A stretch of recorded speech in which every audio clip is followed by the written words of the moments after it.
Analisis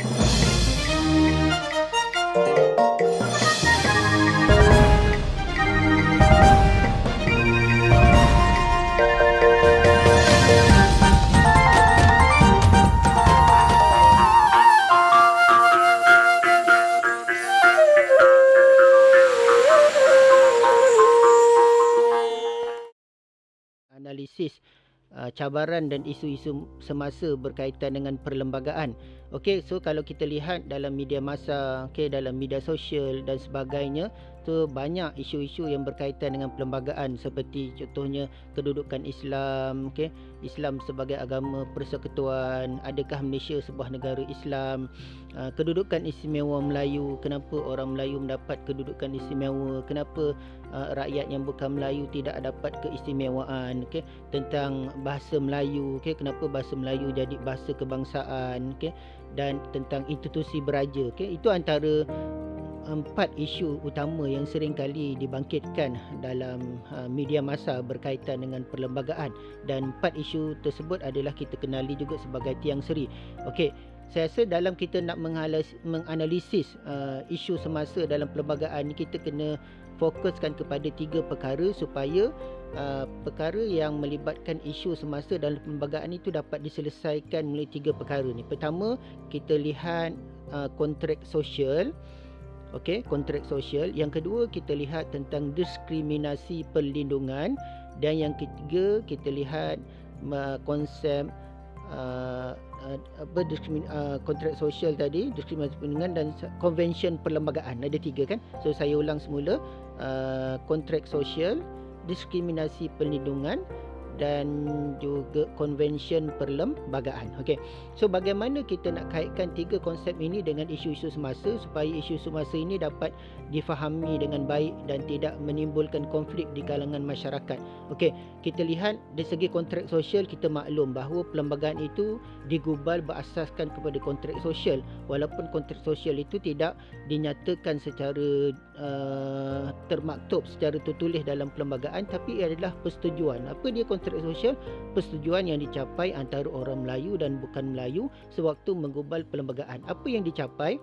Yang dicapai ialah orang bukan Melayu pada ketika itu diberikan hak kerakyatan secara jus soli, dan orang Melayu mendapat keistimewaan. Ada beberapa keistimewaan. Yang pertama tentang mendapat kedudukan istimewa Melayu, okey, Islam sebagai agama persekutuan, pengekalan institusi beraja, dan bahasa Melayu sebagai bahasa kebangsaan. Itu persetujuan yang kita kenali sebagai kontrak sosial antara Melayu dan bukan Melayu sewaktu menggubal perlembagaan. Dan ini yang perlu kita fahamkan supaya isu yang berkaitan dengan orang Melayu, berkaitan dengan Islam, berkaitan institusi beraja dan bahasa Melayu, perlu direfer kepada semangat kontrak sosial ini. Okey, kenapa kontrak sosial itu digubal? Ini yang pentingnya kita faham supaya ini ada persetujuan yang telah dicapai kan, yang dicapai antara pelbagai etnik pada ketika itu kan. Itu yang pertama, kontrak sosial. Yang kedua, isu yang saya katakan konsep, kita lihat diskriminasi perlindungan. Okey, dari segi istilah, diskriminasi perlindungan ini adalah sesuatu yang kita rasa negatif sebab dia diskriminasi kan. So tapi perlindungan itu membawa kepada yang positif. Okey, so kenapa diskriminasi? Asalnya semua orang nak mengadakan ataupun nak mengatakan bahawa semua adalah sama rata kan. Sama rata maksudnya orang Melayu sama dengan orang Cina dan India, tapi ini tidak boleh di-apply kan ataupun diaplikasikan dalam keadaan semasa kita, khususnya negara kita pada ketika itu baru merdeka kan, dan di mana dalam keadaan negara kita baru merdeka, baru terlepas daripada cengkaman penjajah.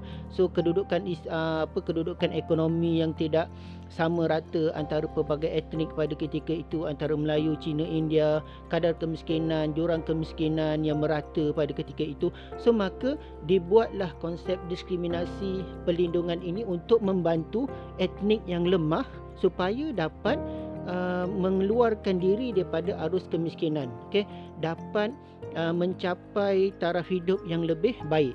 So itu kita, kalau kita berpegang kepada konsep diskriminasi perlindungan ini, maka isu yang berkaitan dengan kedudukan istimewa orang Melayu kan, itu dapat kita atasi dengan kita mengambil semangat diskriminasi perlindungan Tujuannya apa? Untuk membantu etnik yang lemah, etnik yang ketinggalan ekonomi pada ketika itu dapat dibantu supaya dapat berdiri sama rata antara satu sama lain. So cuba bayangkan kalau etnik yang majoriti itu tidak dibantu, dan ini boleh menimbulkan satu konflik yang berpanjangan.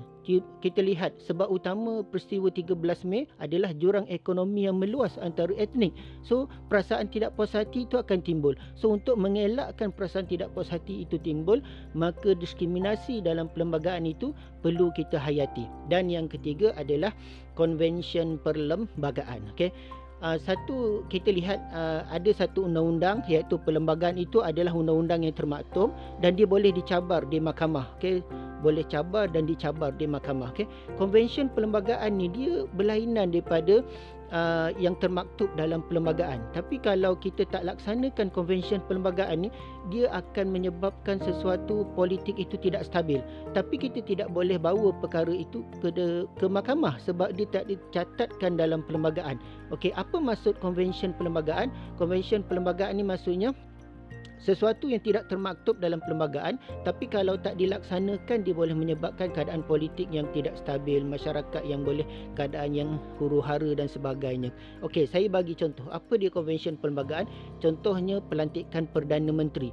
Dalam perlembagaan tidak dinyatakan pelantikan Perdana Menteri itu mestilah orang Melayu dan beragama Islam. Ni dalam perlembagaan persekutuan. Dalam perlembagaan negeri beraja tu lain. Okey, dalam perlembagaan persekutuan tidak ada syarat mengatakan bahawa pelantikan Perdana Menteri mestilah orang Melayu dan beragama Islam. Tapi dari segi konvensyen perlembagaannya, disebabkan negara kita mengamalkan demokrasi dan etnik yang teramai di Malaysia ini adalah etnik Melayu. So adakah orang Melayu masih ataupun sudah bersedia menerima Perdana Menteri itu dilantik daripada orang bukan Melayu? Okay, itu saya rasa amat sukar untuk orang Melayu menerima. Itu yang dikatakan konvensyen perlembagaan. So kalau nak lantik, kita boleh lantik orang bukan Melayu, lantik sesiapa saja, tapi penerimaan itu di kalangan masyarakat agak sukar untuk diterima dan ini tidak akan dapat berjalan kalau itu berlaku. Sebab itulah konvensyen perlembagaan biasanya Perdana Menteri itu adalah orang Melayu dan beragama Islam. So kalau kesimpulannya, kalau kita hayati tiga konsep tersebut, iaitu kontrak sosial, diskriminasi perlindungan dan juga konvensyen perlembagaan, maka isu-isu yang berkaitan dengan perlembagaan seperti kedudukan agama Islam, bahasa Melayu sebagai bahasa kebangsaan, kedudukan istimewa orang Melayu dan institusi beraja itu dapat diredakan dan dapat dipahami oleh semua masyarakat. So saya mengharapkan pelajar supaya memahami tiga konsep ini supaya perbincangan isu-isu semasa berkaitan dengan perlembagaan dapat kita tangani dengan baik.